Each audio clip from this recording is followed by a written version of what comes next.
कलाम रखते हैं वो मेरे साथ हवाला निकालेंगे। यसाया नबी का सहीफा, उसका 53 बाब और उसकी दूसरी आयत से लेकर हम 7वीं आयत तक खुदा के ला खता और ला तब्दील कलाम की तिलावत करेंगे। जी, बाइबल मुकद्दस में कुछ यूं मरकूम है, उसकी तहकीर की गई और हमने उसकी कुछ कदर ना जानी, तो भी उसने हमारी मुश्किलें उठा ली और हमारे गमों को बर्दाश्त किया, पर हमने उसे खुदा का मारा, कूटा और सताया हुआ समझा। हालांकि वो हमारी खताओं के सबब से घायल किया गया और हमारी बदकिरदारी के बाइस कुचला गया। हमारी ही सलामती के लिए उस पर सियासत हुई ताकि उसके मार खाने से हम शिफा पाए। हम सब भेड़ों की मानिंद भटक गए, हम में से हर एक अपनी राह को फिरा, पर खुदावन ने हम सब की बदकिरदारी उस पर ला दी। वो सताया गया तो भी उसने बर्दाश्त की और मुंह ना खोला। जिस तरह बर्रा जिसे ज़बह करने को ले जाती है और जिस तरह भेड़ अपने बाल कुतरने वालों के सामने बेजुबान है, उसी तरह वो खामोश रहा। पाक कलाम का पढ़ा और सुना जाना हम सब के लिए बाइस बरकत हो। मेरे अजीज बहन भाइयों, आज कल जो लेंट सीजन का आगाज है और उस लेंट सीजन में हम कोशिश करते हैं कि हम खुदा की कुर्बत को हासिल कर सके, खुदा की नजदीकी को हासिल कर सके, अपने आप को मार कर, अपने आप को फना करके हम रूह के फलों से भरपूर जिंदगी गुजार सके। और ये हमारी ही जिंदगी को संवारने के लिए है। इससे हम किसी दूसरे को फायदा नहीं देते, खुदा को फायदा नहीं देते, बल्कि अपनी ही जिंदगी को निखार रहे होते हैं ताकि हम हमेशा की जिंदगी पा सकें। हालेलुया। आज का जो खुदावन का जिंदा कलाम है, उस पे यसाया नबी 750 साल पहले खुदावन यीशु मसीह के बारे में प्रोफेसी करता है। उसकी प्रोफेटिक रेंज को देखें कि 750 साल पहले वो ये अपनी रूहानी आंखों से जान पा रहा है कि एक यीशु मसीह आएगा और वो लोग उसकी तहकीर करेंगे और उसकी कोई कदर नहीं करेंगे, क्योंकि बाइबल में उसने कहा उसकी कदर ना जानी गई, तो भी उसने हमारी मुश्किलें उठाई, लोगों ने उसे मारा, कूटा, सताया, वो यहां तक घायल भी हुआ। ये उसकी प्रोफेटिक रेंज थी। और 750 साल पहले, 750 साल बाद फिर खुदा यीशु मसीह के साथ ये होता है। और आज 2000 खुदा यीशु मसीह के आने के बाद, जमीनी खिदमत के बाद, 2023 साल बाद हम शालोम पेंटिकॉस्टल चर्च में इस बात को डिस्कस कर रहे हैं। खुदा यीशु मसीह के पैदा होने से 750 साल पहले किसने प्रोफेसी की है जी? जोर से बोले। यीशु मसीह भी पैदा नहीं हुए, बल्कि उसकी पैदा होने से 750 साल पहले यसाया नबी ने अपनी प्रोफेटिक रेंज से, अपनी नबूवती रेंज से क्या देख लिया है कि यीशु मसीह जिसके लिए हर एक यहूदी खानदान अपनी बेटी को कंवारा रखता है, क्योंकि वो मानते थे और समझते थे कि कुंवारी मरियम ही से यीशु मसीह यानी खुदावंद यीशु मसीह नासरी पैदा होगा और वो हमें रोमन अंपायर से आजाद करेगा, तमाम परेशानियों से, मुश्किलात से आजाद करेगा। लेकिन जब वो पैदा होता है तो लोग उसकी तहकीर करते, लोग उसकी कदर नहीं जानते, उसको मारा जाता है, उसे कूटा जाता है, उसको संसार भी किया जाता है और यहां तक के सलीबी मौत दे दी जाती है और वो हंसकर ये सब कुछ चल लेता है। ये यशायाह नबी की प्रोफेटिक रेंज है। आजकल जो हम यीशु मसीह के दुखों को याद कर रहे हैं, तो दर हकीकत दुखों को याद करते ही नहीं और रोना नहीं है, बल्कि अपनी जिंदगी को संवारना है कि खुदा का कलमा मुजस्सम होकर क्यों आया, खुदा के कलमे ने वो प्याला क्यों पिया जो प्याला कोई भी मां का लाल नहीं पी सकता था, वो ऐसी मौत क्यों मरा, वो उसने ऐसी मौत रजा कराना तौर पर क्यों कबूल कर ली। इस चीज को अंडरस्टैंड करना बड़ा जरूरी है। उसके बारे में यशायाह नबी कहता है उसकी तहकीर की गई। क्या आज हम उसकी तहकीर तो नहीं कर रहे हैं, उसकी कदर नहीं की है। उसकी तहकीर जो उसकी कदर नहीं करती है, उसको वो समझते हैं कि खुदा ने ऐसे ही जान दे दी है, खुदा यीशु मसीह ने ऐसे ही जान दे दी है। उसने ऐसे जान नहीं दी, किसी के बाप के अंदर जुर्रत नहीं थी कि उसको मसलूब कर सके, किसी भी ताकतवर शख्स के अंदर ये ताकत नहीं थी कि उसको पकड़ सके।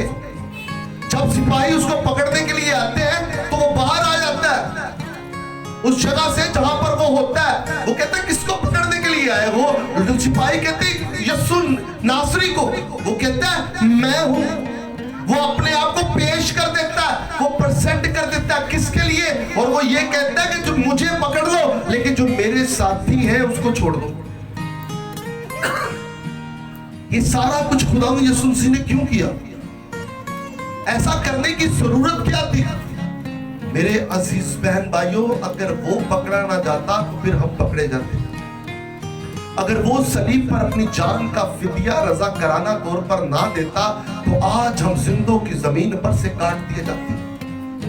लेकिन आज भी हम उसकी कदर नहीं जानते, उसकी तहकीर करते, उसको तमस्खुरों में उड़ाते हैं, उसका मजाक उड़ाते हैं। अगर आज भी हम तौबा नहीं करते और हमारी जिंदगी में रूह के फल नहीं है, तो मैं आपको बाशगाफ अल्फाजों में कहना चाहता हूं, आप हर रोज खुदा यीशु मसीह को सलीब पर चढ़ाते, हर रोज आप खुदा यीशु मसीह को सलीब पर चढ़ाते, क्योंकि उसके बारे में लिखा है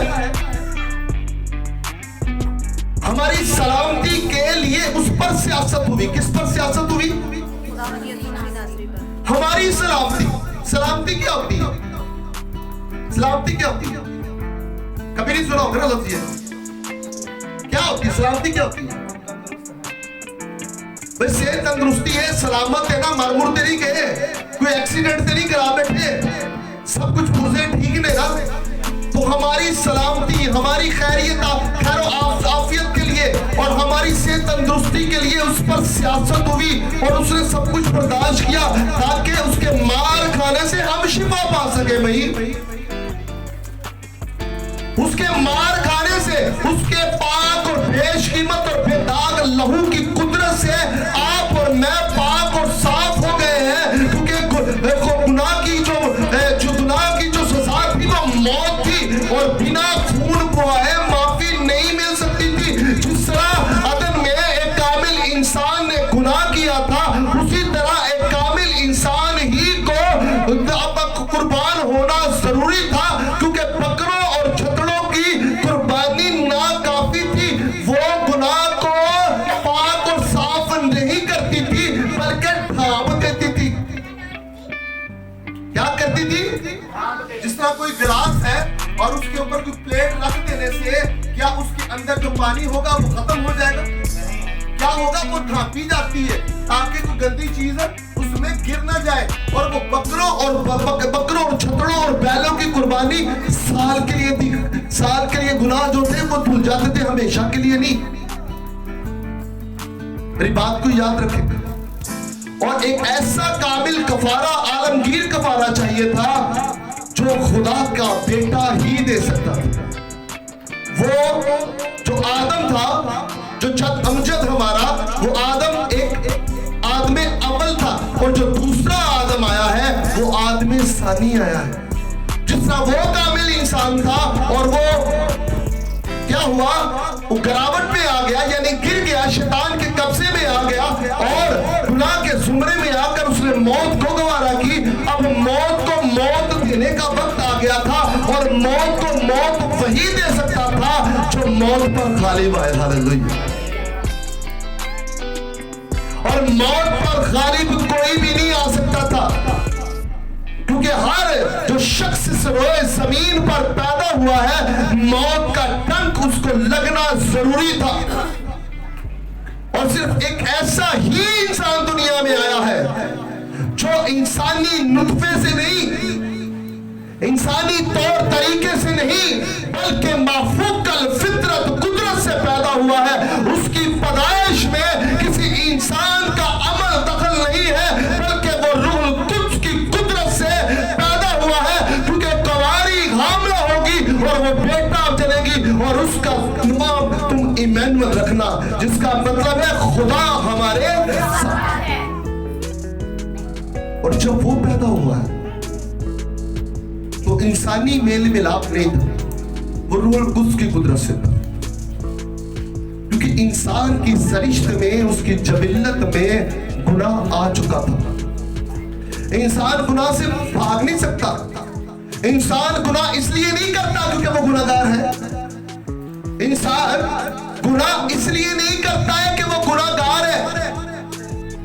भाई वो गुनाहगार है इसलिए वो गुनाह करता है।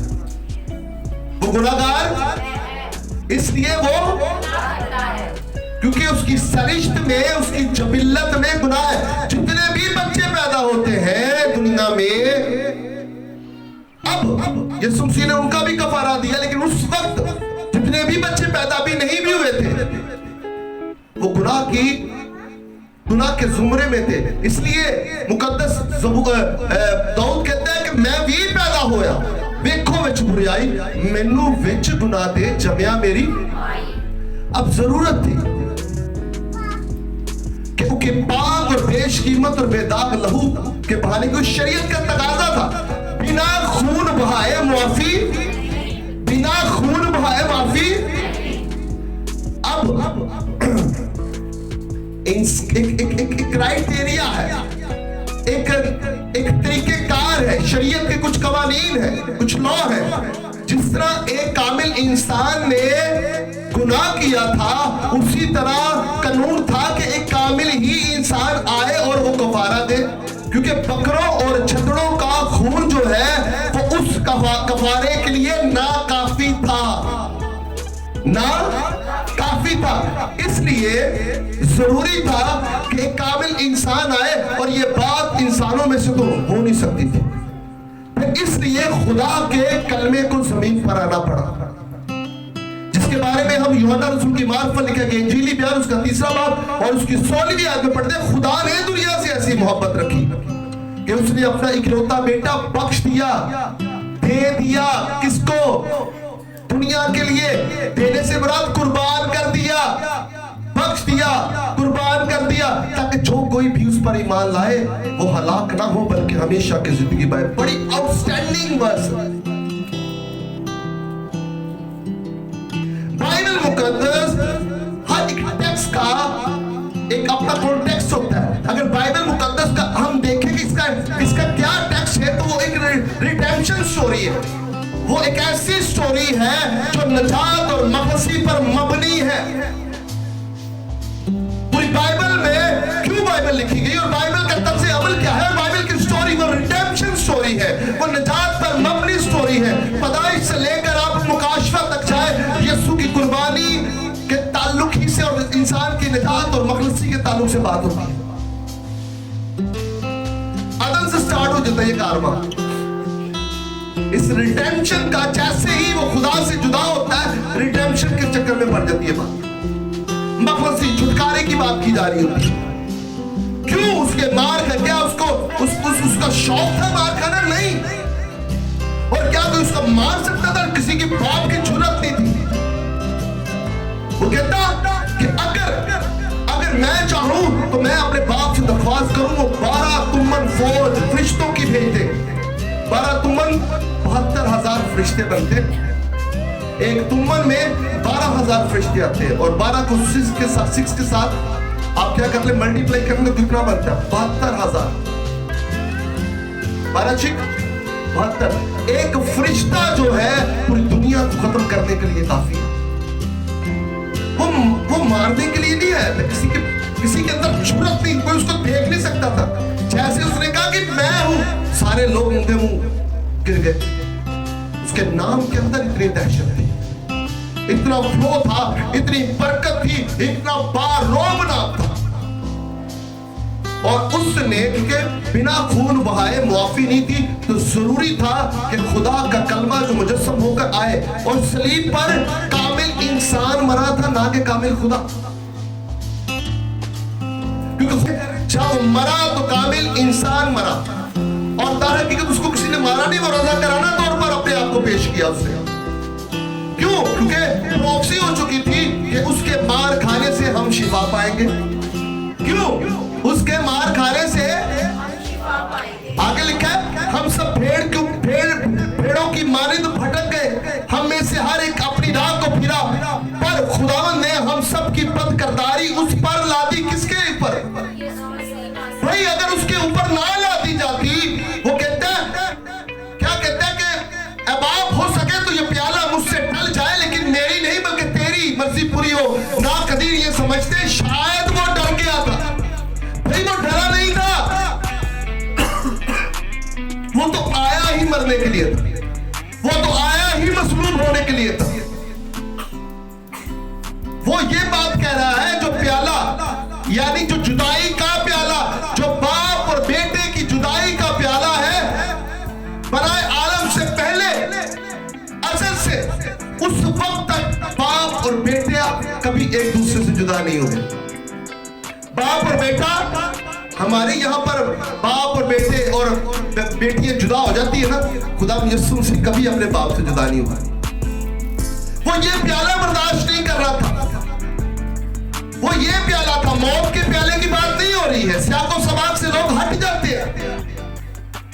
जब उसने कहा कि हो सके ये तो प्याला मुझसे टल जाए, लेकिन मेरी नहीं बल्कि तेरी मर्जी हुई, और मर्जी यही थी खुदा की कि वो प्याला पिए। हालेलुया। क्योंकि अगर वो मौत का प्याला ना पीता और हमारी बदकिरदारी अपने ऊपर ना लेता, कुछ लोग कहते कोई गल नहीं तो की सोची खुदा बेहतर रहता। देखिए एक बात को याद रखिएगा, खुदा मौसम नहीं है जो बदल जाएगा।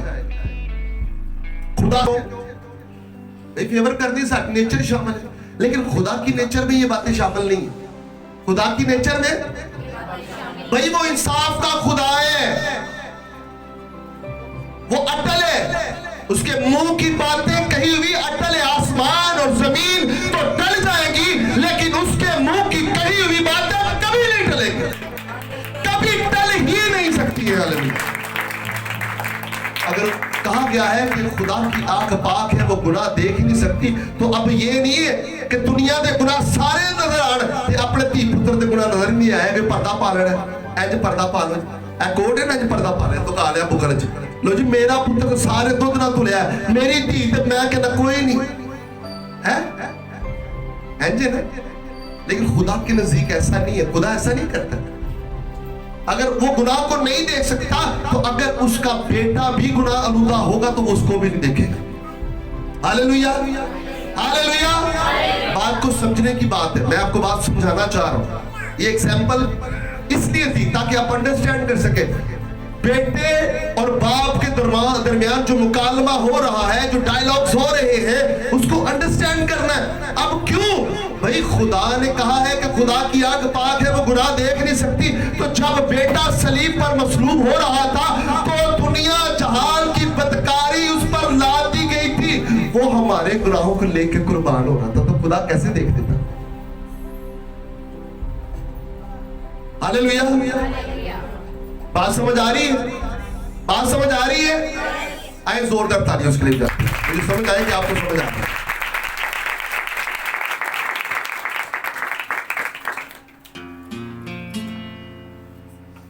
उसके बारे में यसाया नबी ने 750 साल पहले ही प्रॉक्सी कर दी थी कि हमारी बदकिरदारी उस पर लादी जाएगी।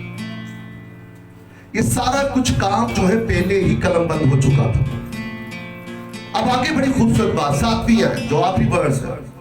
वो सताया गया तो भी उसने बर्दाश्त किया। आज हमें थोड़ा सा कुछ सताता है, साड़ी चीखा निकलनी शुरू हो जाती है।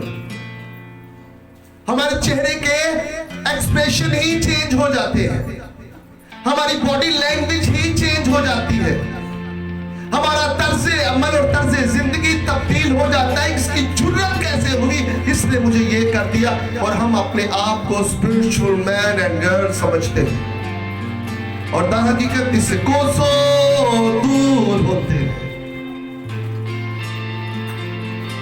कोसों दूर होते हैं। आपके लिबास को देख के, आपके खूबसूरत अल्फाजों को देखकर, आपकी फ्रेगनेंस को जो बॉडी पर लगाई हुई है, इससे आपके अंदर खुदा के कलाम की चाशनी नजर नहीं आएगी। वो सारी हालत पर नहीं, आपकी बातनी हालत पर निगाह करता है, उस पाकीज़गी पर जो आपकी दर हकीकत असली हैसियत है। रास्तबाजी का मतलब ये नहीं कि अच्छे काम करना दुनिया समय, रास्तबाजी का मतलब जो बिब्लिकली टर्मिनोलॉजी के मुताबिक है वो है इंसान की असली हालत जो खुदा के हुजूर आपको नजर आती है, वो पाकीज़गी और रास्तबाजी है। वो सताया गया फिर भी उसने बर्दाश्त की। आज कितने लोग बर्दाश्त नहीं करते? उसने इसलिए बर्दाश्त की ताकि हम भी बर्दाश्त करें।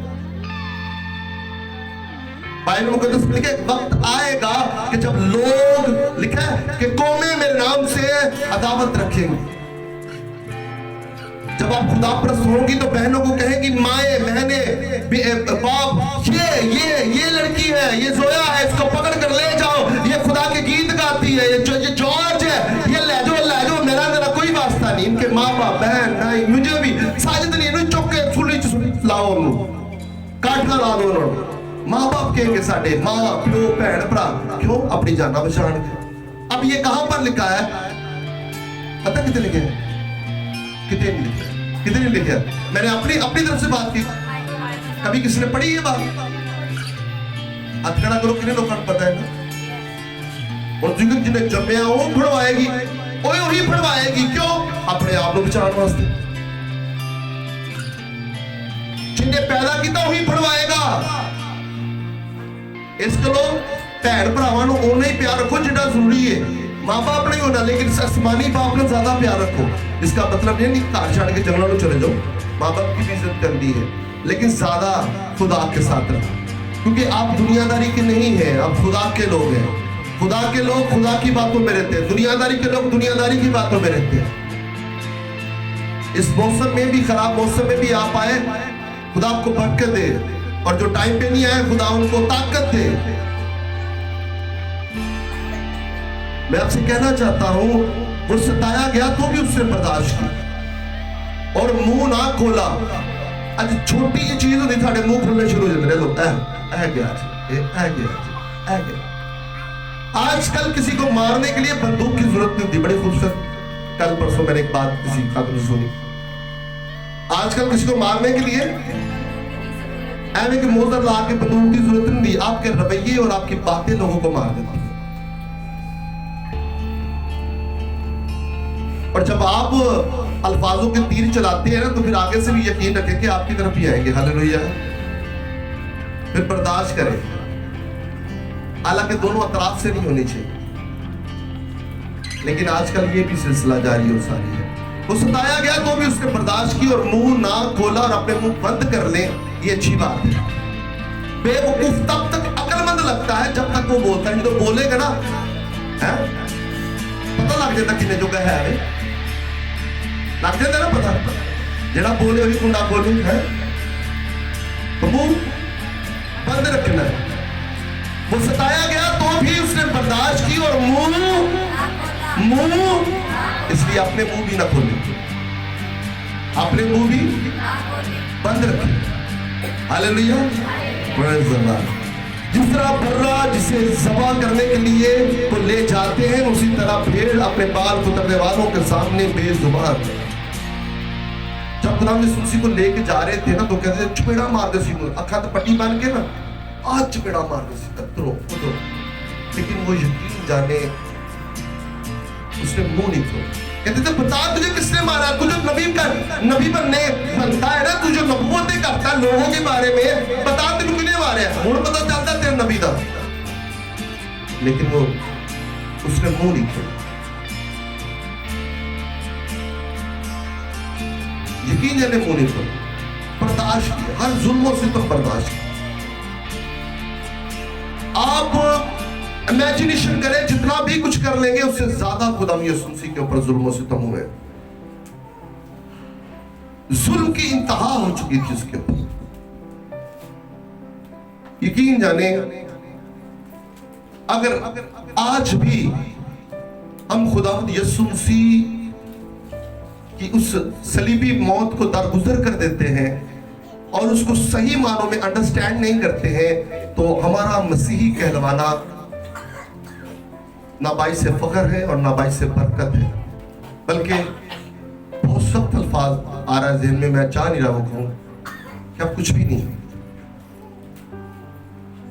मैं आपसे गुजारिश करता हूं कि प्लीज अपनी जिंदगियों को वैसे गुजारिए अगर आप मसीही हैं, अगर तो हैं।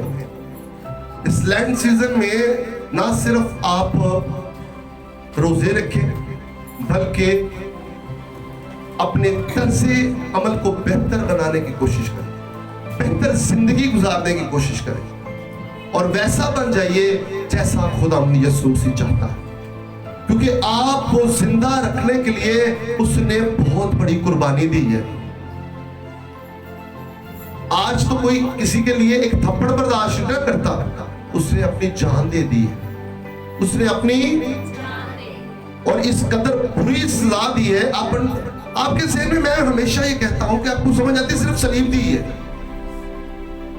सलीब, सिर्फ सलीब दे दी है। क्या आपको पता है ये सलीब क्या थी और है क्या? किस तरह सलीब दी जाती थी? पूरा नंगा कर दिया जाता था। आपके प्राइवेट पार्ट्स को कवर करने बगैर सब कुछ था। और जब इस कदर जुल्म होता हो तो वो भी कपड़े उतर जाते हैं और पूरे शहर में घुमाया जाता था जो इलाका था। तो क्या बड़ी खुशी की बात होती। ये जुल्म आपके और मेरे लिए खुदा यीशु मसीह ने बर्दाश्त किया। जो कोड़ा था ना, कोड़ा, तो जब वो आगे अलग मौरखीन अलग चीजें बयान करते हैं, इसलिए कुछ बड़ी हिसाब से बात करनी पड़ती है कि मतलब वो जो कोड़ा एक था और उसकी नकेल जो थी वो तीन नकेलें थी। जब वो पढ़ता है, मौरखीन बताते हैं, ऐसे पढ़ता था बड़ा जोर से, तो जिस्म के अंदर वो घुस जाता था, ऐसे घुस जाता था। और जब वो ऐसे ऐसे खींचते थे तो चिथड़े उठते थे, ऐसे चिथड़े। अंडरस्टैंड? आज किसी ने छिलतर चौक जाए ना तो लाकर बदे जाते हैं। चंद लम्हात के लिए सोचने की कोशिश कीजिए कि आपकी और मेरे मसीहा ने हमें बचाने के लिए कितनी मुश्किलात बर्दाश्त की, और आज भी हम बेरहमी का शिकार हैं। आज भी हम किसी को कबूल करने को तैयार नहीं है। आज भी हम किसी को गले लगाने के लिए तैयार नहीं है। आज भी हम उन राहों से बहुत दूर हैं जो राहें खुदा यीशु मसीह ने हमारे लिए सजाई हैं।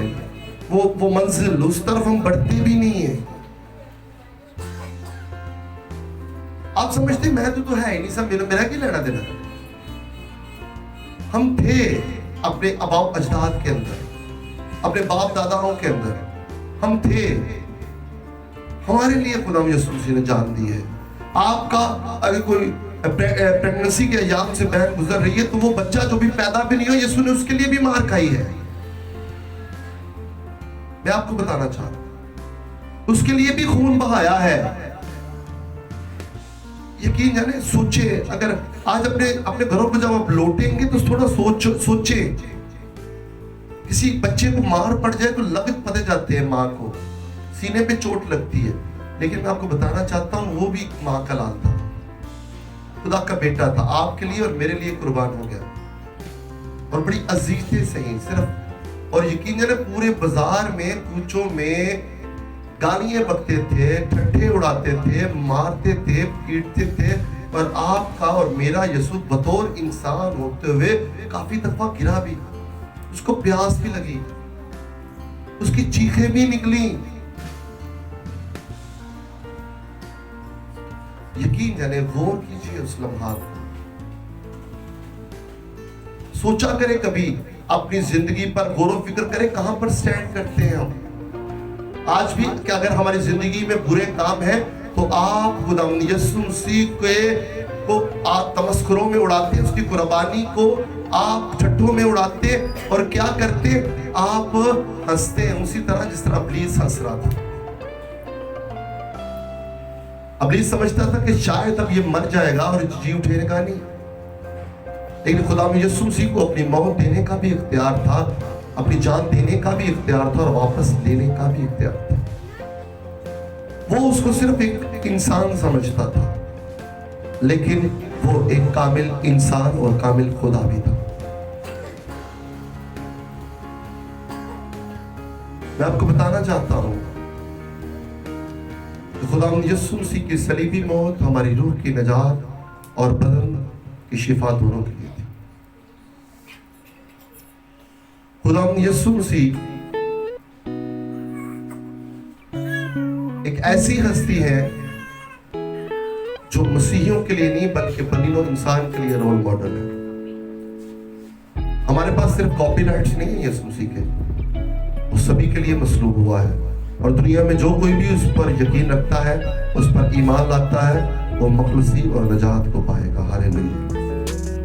और अगर आज आप बीमारियों से, परेशानियों से, मुसीबतों से, टेंशनों से नजात और मखलूसी पाना चाहते हैं तो यीशु के लहू की कुदरत को अपनी जिंदगी पर लें। हालेलुया। ईमान से रिसीव कीजिए उसकी बरकत को, उसके लहू की कुदरत को, उस पावर को रिसीव कीजिए जिस पावर के वसीला से इब्लीस थरथराता और कांपता है। लोग कहते हैं कि इब्लीस बड़ा बाइल्म आदमी है। कितने लोग ऐसा कहते हैं? क्या इब्लीस इल्म रखता है? कि इब्लीस इल्म रखता है? यकीन है, आज से पहले मैं भी समझता था इब्लीस इल्म रखता है, उसके पास नॉलेज है, लेकिन मैं आपको बताऊं वो इल्म नहीं रखता, वो तो जाहिल था। अगर वो इल्म रखता तो ये नाज देखता और ये जानता कि जिस शख्स को मैं आजमा रहा हूं वो सिर्फ इंसान ही नहीं है बल्कि कामिल खुदा भी है। हालेलुया। वो खुदा के पास रहता था, लेकिन उसने अपने इल्म को इल्म ना जाना, अपने इल्म को सही इस्तेमाल नहीं किया। इल्म को इल्म जानकर इस्तेमाल करना ये बाई से बरकत भी बनता है और मौसर भी मिलता है। लेकिन जब हम उस इल्म को घमंड के तौर पर इस्तेमाल करते हैं तो वो इल्म जो है वो हमें गुनाह की तरफ ले जाता है। जिस तरह इब्लीस ने अपने इल्म का इस्तेमाल खुदा को नीचा करके अपने तख्त को ऊपर ले जाने के लिए किया और उसने ये भूल कर दी कि खुदा है और मखलूक है। खालिक मखलूक से बड़ा होता है, मखलूक कभी खालिक से बड़ी नहीं हो सकती है। मैं समझता हूं इब्लीस से बड़ा जाहिल कोई नहीं था। और अब भी ये कैसा इल्म हुआ कि उसको इल्म ना हुआ कि ये सिर्फ इंसान नहीं है बल्कि खुदा का बेटा और कामिल खुदा भी है। ये कैसा इल्म हुआ? ये इल्म कैसा है जो इंसान के अंदर तकब्बुर पैदा कर दे? वो इल्म कैसा है जो इंसान के अंदर जहालियत को ले जाए? वो इल्म कैसा है जो इंसान को जहालत में डुबो दे और मार दे और फना कर दे? इल्म तो इंसान को जिंदगी देता है, उजागर शऊर पैदा करता है, बेदार करता है। इब्लीस अपने इल्म के तकब्बुर में मर गया, यानी खुदा से जुदा हो गया। इस मरने को कह रहा, अभी तो उसने मरना है, हमेशा की मौत उसने मरनी है। मौत का मतलब क्या है? जुदाई, सेपरेशन, मुंतकिल हो जाना। वो खुदा की कुर्बत से जुदा हो गया, मुंतकिल हो गया।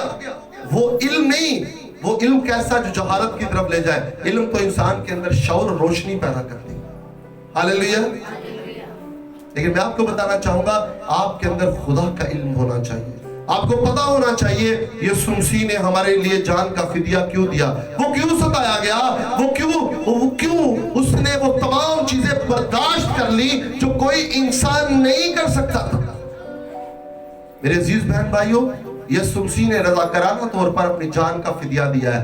किसी के बाप के बेटे के अंदर जुर्रत नहीं थी कि वो उसको पकड़ सके, उसको सलीब पर चढ़ा सके। यीशु मसीह ने रजा कराना तौर पर अपने आप को पेश किया है, और अगर वो सलीब पर अपनी जान का फिदिया ना देता और अगर वो ना मरता तो आज हम जिंदा ना होते। Hallelujah, hallelujah.